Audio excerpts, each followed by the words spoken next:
আমাদের সুপ্রিয় দর্শক শ্রোতা দেশ ও প্রবাস থেকে যারা আমাদের সাথে সংযুক্ত আছেন, ভিডিও দেখছেন অথবা শুনছেন, সবাইকে জানাই আন্তরিক প্রীতি ও শুভেচ্ছা। বন্ধুরা, আমি কথা বলছিলাম একটি সুইট আপুর সাথে, প্রতিবেদন করবে অডিও কলে সংযুক্ত। কেন আসলো প্রতিবেদনে, বিস্তারিত ভিডিওতে থাকছে, অবশ্যই কন্টিনিউ করবেন ভিডিওটা। আসসালামু আলাইকুম। ওয়ালাইকুম সালাম। আসসালামু আলাইকুম। ওয়ালাইকুম আসসালাম, কেমন আছেন? জি ভালো আছি, আপনি ভালো আছেন? এই তো আলহামদুলিল্লাহ, আমি ভালো আছি। আপু ভালো আছেন, ভালো থাকবেন, ভালো থাকাই কামনা করছি। শুনতে চাচ্ছিলাম প্রতিবেদনে আসার কারণ কি ছিল? ভাইয়া, প্রতিবেদন আসার কারণ হচ্ছে বাবা নাই, বড় ভাই নাই, জীবনটা অনেক দুঃখ কষ্ট যাইতেছে। তাই কষ্ট পাইয়া প্রতিবেদন আসছি, যাতে ভালো একটা মনের মানুষ পাই, দুঃখ কষ্ট গুলো তার সাথে শেয়ার করতে চাই। মনের মানুষ আপনার নাই? মনের মানুষ থাকলে যে প্রতিবেদন আসতাম। শুরুতে জানতে চাচ্ছি, ছবি যেটা পাঠাইছেন এটা কার? ওটা আমার ছবি। এত সুন্দর একটা মেয়ে, মনের মানুষ নাই, কেমন কথা কয়? ভাই রে, সুন্দর হলে তো হইব না, সুন্দর দেখতে তাকে সুন্দর মনের মানুষ চাইতেছি, যাতে সারা জীবন তার সাথে থাকতে পারে। চেহারা সুন্দর হইতে হইব আপনার মতো? সুন্দর দিয়ে আমি কি করবো? তার মনটা সুন্দর হইতে হইব। মন সুন্দর হতে হবে না? জি, তার মন সুন্দর হইব, তার মনটা তো ভালো হইতে হইব। মানুষটার সাথে শুধু কথা বললে তার হইব না। পরিবারে আছে কে কে আপনার? পরিবারে আম্মু আছে, ছোট একটা বোন আছে। বাবা নাই? জি না, কোথায় গেছে বাবা? বাবা মারা গেছে। আপনার বিয়ে হয়েছিল নি আগে? জি না, বিয়ে হয়নি। বিয়ে হলে তো প্রতিবেদন আসতাম। বয়স কত এমনিতে? বয়স 18। পড়াশোনা কতটুকু করছেন?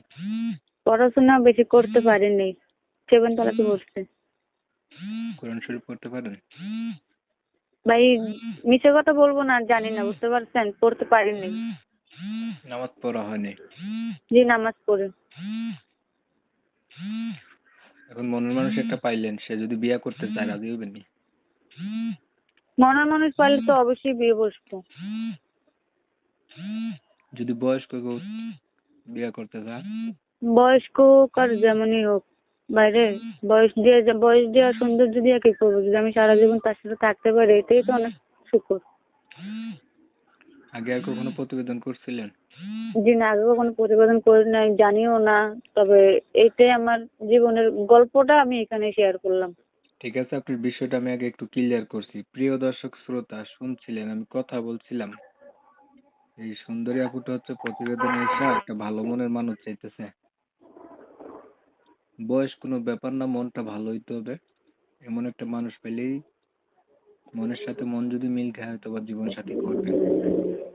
পরিবার হচ্ছে ওনার বাবা নাই, মাকে নিয়ে থাকে, ক্লাস 7 পর্যন্ত লেখাপড়া আছে। তো কোরআন শরীফ পড়তে পারে না, এমনি নামাজ পড়ে আর কি। তো যারা হচ্ছে এমন একটা মনের মানুষ চাইছিলেন, তারা চাইলে ওনার সাথে কথা বলে দেখতে পারেন, কথাবার্তাতে মিললে আর কি মনের মানুষ বানাইতে পারবেন।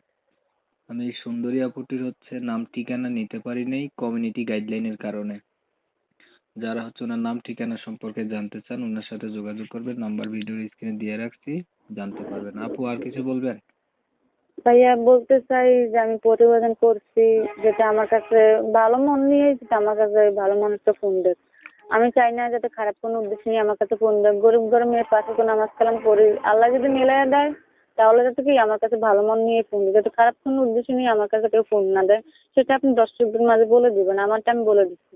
ঠিক আছে, দর্শক শ্রোতা ওনার একটা কথা শুনছে, মানে বাজে মন নিয়ে কেউ যাতে ফোন না দেন, যারা দিবেন ভালো মন রইলে দিবেন আর কি। তো অনেক সময় নিয়ে পাশে থেকে ভিডিও দেখছিলেন, এর জন্য সবাইকে জানাই এমএসকে টিভির পক্ষ থেকে অসংখ্য ধন্যবাদ। সবাই ভালো থাকবেন, সুস্থ থাকবেন, আল্লাহ হাফেজ।